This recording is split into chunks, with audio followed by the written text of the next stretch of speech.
बिस्मिल्लाहिर्रहमानिर्रहीम इय्याका नअब्दु व इय्याका नस्तईन। अस्सलाम वालेकुम टू ऑल। तो भाई हमारी आज की डिस्कशन के अंदर जिस टॉपिक के ऊपर हम डिस्कस करने लगे हैं वो हमारे पास ह्यूमन बीइंग का रेस्पिरेटरी सिस्टम होगा, एक इंसान का रेस्पिरेटरी सिस्टम होगा। हम देखते हैं कि ह्यूमन बीइंग के अंदर, इंसान के अंदर गैसेस एक्सचेंज कैसे होती है। तो आपकी किताब लिखती है कि गैसेस एक्सचेंज के लिए आपकी बॉडी के अंदर जो सिस्टम रखा गया है वो दो चीज़ों के ऊपर मुश्तमिल होता है, जिसमें पहली जो चीज़ है वो आपके लंग्स हैं और जो सेकंड आप लोगों की चीज़ है वो है एयर पैसेज वे। तो भाई अंडरस्टूड बात है। देखो, हमारी जो गैसेस एक्सचेंज होती है वो लंग्स के अंदर होती है, लेकिन लंग्स में डायरेक्ट हवा तो नहीं जाती, उसके लिए हमें पूरा का पूरा पैसेज चाहिए, रास्ता चाहिए, और उस रास्ते को कहा जाता है एयर पैसेज वे। और इस रास्ते के अंदर मुख्तलिफ किस्मों के ऑर्गन आ जाते हैं। तो पहले हम उन ऑर्गन के ऊपर डिस्कस करेंगे, देन हम जो है लंग्स के स्ट्रक्चर को समझेंगे और फिर उसके बाद हम मैकेनिज्म देखेंगे। सही है बच्चा? तो आओ स्टार्ट करते हैं एयर पैसेज वे को। और एयर पैसेज वे के अंदर जो ऑर्गन्स आते हैं उनमें जो सबसे पहला ऑर्गन है वो हमारे एक्सटर्नल नर्व्स हैं, जो कि बाहर से भी बिल्कुल अपीयर होते हैं। उसके बाद फिर नेजल कैविटी आ जाती है, नाक के अंदर जो खाली जगह होती है वो आ जाती है। फिर इंटरनल नर्व्स हमारे आ जाते हैं पीछे की तरफ, जो कि फेरेंक्स से पहले होते हैं। फिर उसके बाद हमारा फेरेंक्स आ जाता है। मैं बताता हूँ फेरेंक्स क्या होता है, बल्कि बता भी चुका हूँ। देन फिर ग्लोटिस आ जाता है, और देन फिर लैरिंक्स आ जाते हैं, और फिर ट्रेकिया आ जाती है, और ट्रेकिया की आखिर में क्लासिफिकेशन आ जाती है, बाइफर्केशन आ जाती है, जिसे हम ब्रोंकाई कहते हैं। तो ये कुछ स्ट्रक्चर हैं जो कि एयर पैसेज वे के अंदर आते हैं, और यही आपका एग्जामिनेशन के अंदर क्वेश्चन है।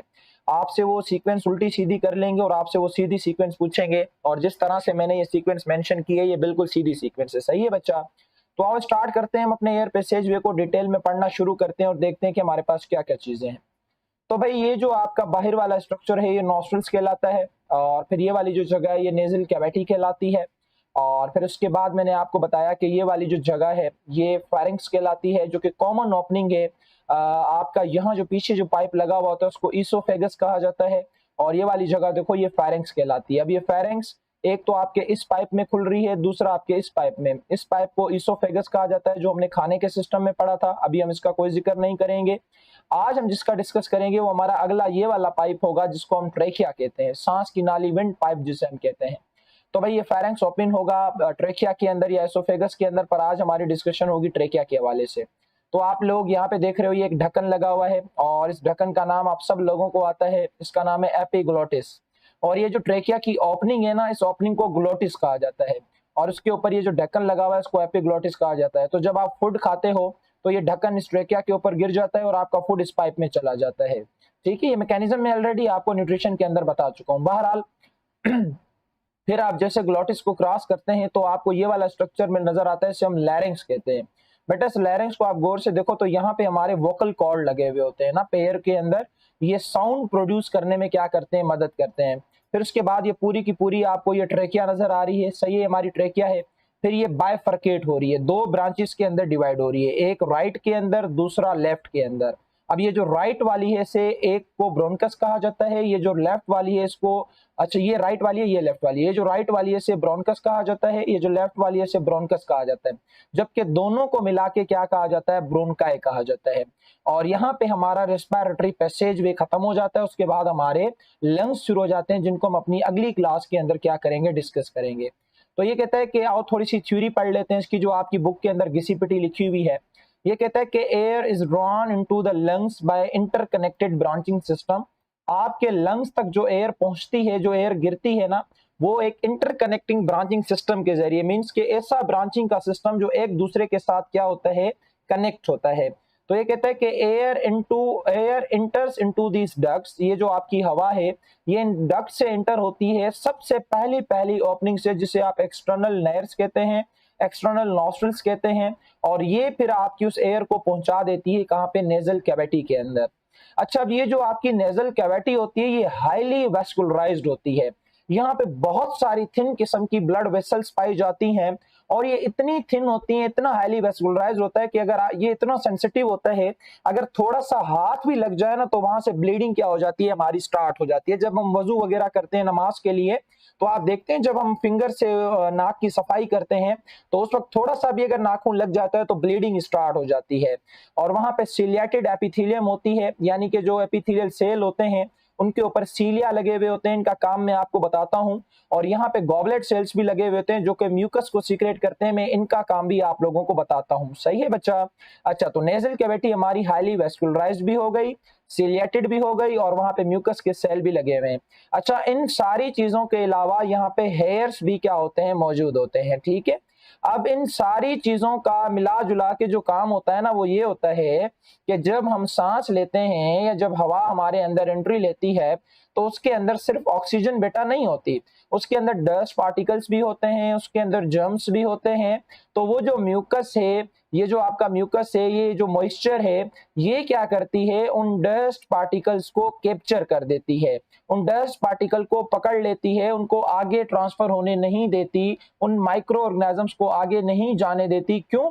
अगर वो पार्टिकल आगे जाएंगे तो ट्रेकिया का इन्फेक्शन कर सकते हैं, लंग्स को इन्फेक्शन कर सकते हैं, माइक्रो ऑर्गेनिजम्स ट्रेकिया को नुकसान पहुंचा सकते हैं, लंग्स को नुकसान पहुंचा सकते हैं। तो ये जो मोस्टली हेयर्स होते हैं, जो म्यूकस होते हैं, या जो सिलिएटेड एपिथेलियम होती है, ये तीनों मिलके काम करते हैं। जो डस्ट, जरासीम, डस्ट पार्टिकल्स जितने भी होते हैं, माइक्रो ऑर्गेनिजम्स, उनको ट्रैप करते हैं, फिर ये हेयर्स के अंदर ट्रैप हो जाते हैं।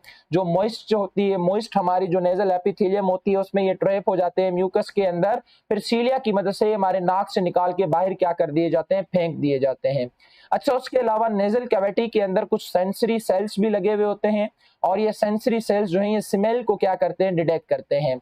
बाज औकात हम किसी परफ्यूम की फ्रेग्रेंस को जब स्मेल करते हैं, तो आप देखते हो हम नाक के ऊपर लगा के उसको फील करने की कोशिश करते हैं, परसिप करने की कोशिश करते हैं। सेम इसी तरीके से अगर कोई मेरी तरह गरीब है जो 3-4 दिन का बचा हुआ खाना खाता है, तो सालन को नाक के करीब लगा के चेक करता है कि इसके अंदर कहीं कोई स्मेल वगैरह तो नहीं है। लेकिन आपने याद रखना है कि खाने को हमेशा स्मेल से डिटेक्ट करके नहीं खाया जाता भाई, उसके अंदर और भी बहुत सारी चीजें होती हैं। तो बहरहाल खैर, फिर ये बड़ी बातें हो जाएंगी। और ये कहता है कि चलो नेजल कैविटी खत्म हुई, फिर इस नेजल कैविटी से हवा को ट्रांसफर किया गया इंटरनल नॉस्ट्रिल्स के अंदर, और देन फिर उसको उस स्पेस में पहुंचाया गया जो कि आगे या तो ट्रेकिया में खुलेगा या तो एसोफेगस में, जिसका नाम क्या है, फेरिंक्स। यानी कि it is the common opening of the trachea and oesophagus. सही है बच्चा? ओके, मैंने आपको बताया कि जो फेरिंक्स है ये कॉमन पैसेज है किसका, फूड का भी और एयर का भी। अगर एयर का होगा तो ट्रेकिया में जाएगा, अगर फूड का होगा तो किस में जाएगा, इसोफेगस में। इस पे डिटेल कर चुके हैं, अभी इसकी बारी है तो इसको हम डिस्कस करते हैं। अच्छा, ये कहता है कि फेरिंक्स क्या करेगा, एयर को, अब ये जो ये ट्रेकिया है ना, देखो ये ट्रेकिया, सही है बच्चा, ये हमारी क्या है, ट्रेकिया है, और ये आगे बाइफरकेट हो रही है। अब ये जो ट्रेकिया की ये जो ओपनिंग है ना, ये वाली ओपनिंग, ट्रेकिया की इस ओपनिंग को कहा जाता है ग्लोटिस। क्या कहा जाता है इसको? ये जो ट्रेकिया की ओपनिंग है, इसको ग्लोटिस कहा जाता है। और इस ग्लोटिस से नीचे बिल्कुल यहाँ पे हमारे वोकल कार्ड लगे हुए होते हैं, जिसकी मदद से मैं बोल रहा हूँ, साउंड प्रोड्यूस कर रहा हूँ। और जहां पे वोकल कार्ड लगे हुए होते हैं, इस जगह को कहा जाता है लैरिंक्स। तो आपकी जो हवा है वो सबसे पहले ग्लोटिस को क्रॉस करती हुई, आपके लैरिंक्स को क्रॉस करती हुई आपके इस पाइप के अंदर इंटर हो जाएगी, जिसे आप किसका नाम देते हो, ट्रेकिया का नाम देते हो। तो क्या लिखा हुआ है कि pharynx leads the air into larynx. Pharynx हवा को ट्रांसफर कर देगा किसके अंदर, लैरिंक्स के अंदर। कहां से?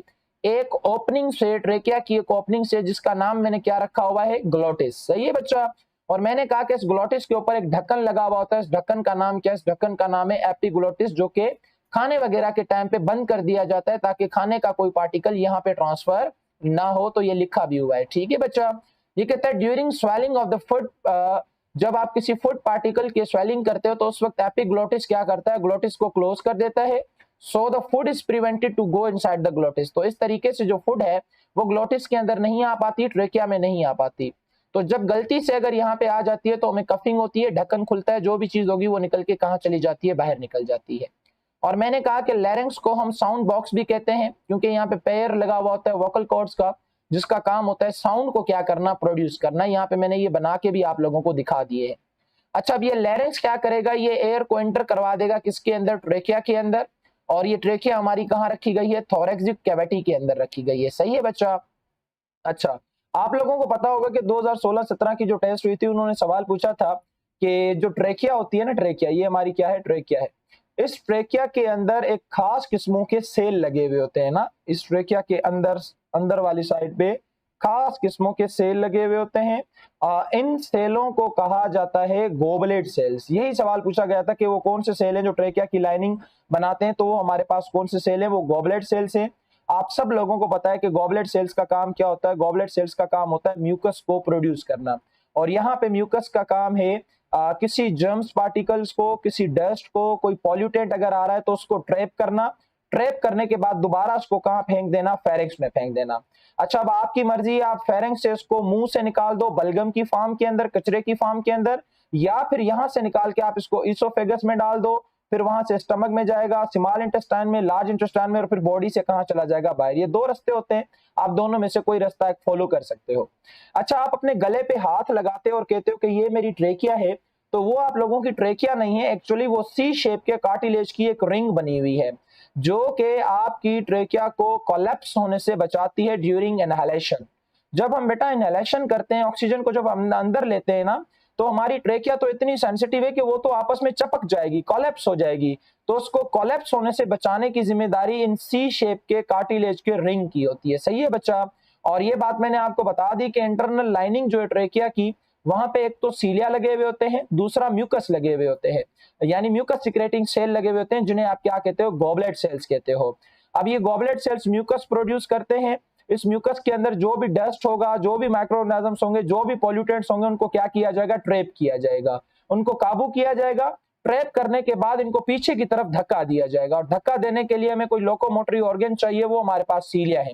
ये सीलिया इस तरह से हिल हिल के इस कचरे को, इस ये जो वेस्ट प्रोडक्ट है, ये जो वेस्ट मटेरियल है, इसको क्या करेगी, धक्का देके फेरिंक्स तक पहुंचाएगी। अब आपकी मर्जी है कि आप इस फेरिंक्स से ये कचरा लेके अपने मुंह से बाहर निकालो, बलगम की फॉर्म के अंदर, खांसी वगैरह करके हम बाहर निकालते हैं, या तो आपकी मर्जी है कि आप इसको इसोफेगस के अंदर छोड़ दो, फिर वहां से ये डाइजेस्टिव सिस्टम वाला रास्ता लेके आपकी बॉडी से बाहर चला जाएगा। सही है बच्चा?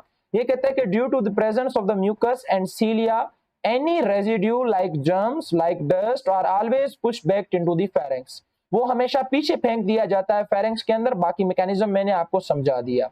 अच्छा, फिर मैंने कहा कि जैसे ट्रेकिया खत्म होती है तो लोअर एंड पे वो बायफर्केट हो जाती है, दो ब्रांचेस के अंदर डिवाइड हो जाती है। उन दोनों ब्रांचेस को ब्रोनकाई कहा जाता है और एक को ब्रोनकस कहा जाता है। एक राइट ब्रोनकस होती है, दूसरी हमारे पास लेफ्ट ब्रोनकस होती है। अब ये जो ब्रोनकस है, इनका काम क्या होता है, ये हवा को उठा के लंग्स के अंदर क्या कर देते हैं, एंट्री करवा देते हैं, और यहाँ पे हमारा जो पैसेज वे है वो क्या हो जाता है, खत्म हो जाता है। अच्छा, ये बात आप थोड़ा यहाँ पे समझो, लिखा हुआ है कि the air passage way describes above the normal passage but sometimes air also drones into the lungs through the mouth. कभी कभी क्या होता है कि हमारे लंग्स में जो ऑक्सीजन आती है, जो हवा आती है, वो माउथ के जरिए भी आती है, पर नॉर्मली हम जो पैसेज लेते हैं, ये वाला पैसेज लेते हैं जो ऊपर से मैं आप लोगों को समझाता आ रहा हूँ। तो यानी कि आप अपने मुंह को बंद करके अगर नाक को खुला रखो तो आप काफी देर तक सांस ले सकते हो, लेकिन नाक को बंद करके मुंह को खुला रखो तो आप कुछ देर के लिए सांस ले सकते हो। Then after you feel difficulty in the breathing, you feel difficulty in the inhalation. सही है बच्चा? मुझे उम्मीद है कि ये वाला जो एयर पैसेज वे वाला जो टॉपिक है, ये आपको बहुत अच्छे तरीके से समझ आ गया होगा। इंशाल्लाह हम अपनी नेक्स्ट क्लास के अंदर लंग्स के स्ट्रक्चर को भी पढ़ेंगे और थोड़ा सा मैकेनिज्म भी हम ब्रीथिंग का देख लेंगे। तब तक के लिए आप इस टॉपिक को अच्छे तरीके से पढ़ें, समझें, अपना बहुत सारा ख्याल रखिएगा। अल्लाह।